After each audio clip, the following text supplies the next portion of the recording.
Assalamualaikum warahmatullahi wabarakatuh. Perkenalkan, nama saya Aditya Progresiawan. Serta teman rekan saya Khaira Mustakinah dan Nashwa Eko Yufa dari kelas 10 MIPA 2. PJJ adalah pendidikan formal berbasis lembaga yang peserta didik dan instrukturnya berada di tempat terpisah, sehingga membutuhkan hubungan antara keduanya melalui telekomunikasi interaksi untuk menghubungkan keduanya. Efektif menurut KBBI yaitu dapat membawa berhasil guna. Jadi, dengan adanya mosi tersebut, kami setuju bahwa sistem PJJ dinilai kurang efektif bagi sebagian besar siswa di Indonesia. Dikarenakan adanya beberapa hambatan. Yang pertama, kuota. Seperti yang kita ketahui pada pasal 31 ayat 2 tentang setiap warga negara wajib mengikuti pembelajaran dasar dan pemerintah wajib membiayainya.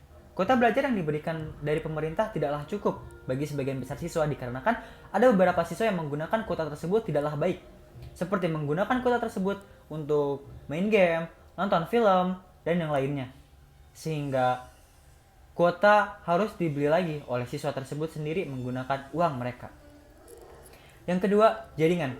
Banyak siswa yang sering tidak mengikuti KBM dikarenakan alasan jaringan di rumahnya jelek. Hal ini disebabkan layanan internet di beberapa daerah memanglah sulit, bahkan di kota-kota besar pun tidak menjamin selalu bagus. Yang ketiga, terbatasnya alat komunikasi seperti ponsel dan laptop ataupun hal sebagainya yang dipunyai oleh siswa. Seperti yang pernah terjadi pada tahun 1937 di Chicago, mereka melaksanakan pembelajaran jarak jauh melalui radio yang pemerintah memberikan materi lewat radio tersebut kepada siswa yang berada di rumah. Yang dimana punya radio berarti harus punya uang, dan tidak semua orang punya uang untuk membeli radio tersebut. Sehingga pengawas tersebut yang bernama William Johnson kesusahan untuk mengetahui siapa saja siswa yang mengikuti pembelajaran jarak jauh tersebut dan siswa yang telah mengikuti pembelajaran jarak jauh tersebut. Adapun hambatan-hambatan yang terjadi daripada siswanya itu sendiri, yang pertama, materi-materi yang disampaikan oleh guru itu sulit dipahami kepada siswanya. Pada saat siswa bertanya melalui WhatsApp ataupun media-media yang lainnya, siswa bisa tidak paham dikarenakan adanya guru yang acuh terhadap pesan tersebut, pesan tenggelam dalam chat tersebut. Adapun juga guru yang membiarkan pesan tersebut tidak dibaca. Alhasil, siswa tersebut tidak bisa melakukan pembelajaran secara efektif. Dikarenakan belum meratanya penguasaan iptek di sebagian besar guru dan siswa di Indonesia ini, yang menyebabkan guru tersebut tidak menggunakan media-media yang telah disediakan oleh pemerintah ataupun masyarakat di Indonesia ini seperti Zoom ataupun Google Meeting dan sebagainya. Dikarenakan siswa dapat belajar lebih baik, dapat belajar lebih mudah kalau misalkan dia mendapatkan materi langsung daripada gurunya, baik itu secara tatap muka ataupun lewat Zoom. Yang penting guru tersebut menjelaskan materi tersebut sesuai dengan kekuasaan dirinya sendiri. Kalau misalkan siswa tersebut harus belajar melalui YouTube ataupun file PDF yang diberikan guru, apakah bisa?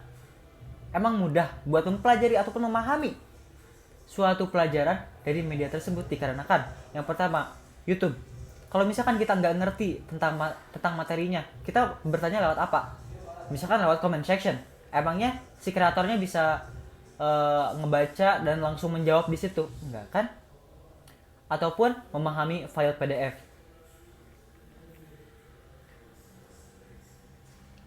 Dengan berlakunya PJJ ini, tidak sedikit guru selalu memberikan tugas kepada siswanya yang berakibat kepada siswa merasa malas karena tidak mengerti tentang pembelajaran tersebut.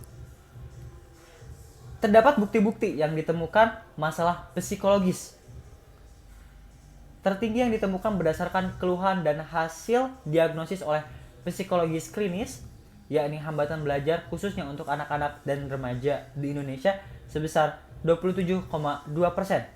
Penyebab stres di masa pandemi ini banyak hal, seperti adanya faktor intoleransi adanya faktor intoleransi dalam ketidakpastian dan merasa terancam sehingga siswa tersebut malas melakukan tugasnya ataupun dia merasa bosan di dalam rumahnya. Dan yang menjadikan hal tersebut fatal hingga anak tersebut tidak mau mengikuti pembelajaran jarak jauh lagi.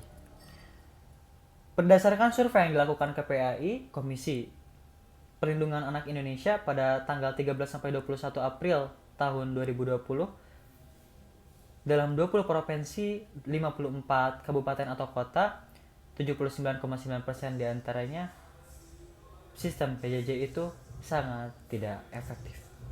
Kesimpulan yang kita ambil dari sistem PJJ dinilai kurang efektif bagi sebagian besar siswa dikarenakan beberapa faktor yang seperti perangkat yang kurang memadai, penggunaan paket data yang tidak efektif, layanan internet, siswa yang stres akibat tugas-tugas yang selalu diberikan oleh gurunya padahal siswa tersebut tidak mengerti, serta sulitnya konsultasi antara siswa dan guru yang mengakibatkan learning loss atau kerugian belajar bagi siswa. Adanya faktor kemiskinan bagi siswa tersebut serta kurangnya penguasaan iptek bagi guru dan siswa menjadikan hal tersebut sebagai hambatan untuk melakukan pembelajaran jarak jauh. Sekian argumen dari kami. Pesan terakhir yang dapat kami sampaikan adalah hal utama yang membedakan efektifnya pembelajaran jarak jauh tersebut adalah kualitas siswa dan gurunya. Jika memang kualitasnya sudah baik, maka akan mendapatkan hasil yang terbaik pula. Sekian dari kami, mohon maaf bila ada kesalahan. Wassalamualaikum warahmatullahi wabarakatuh.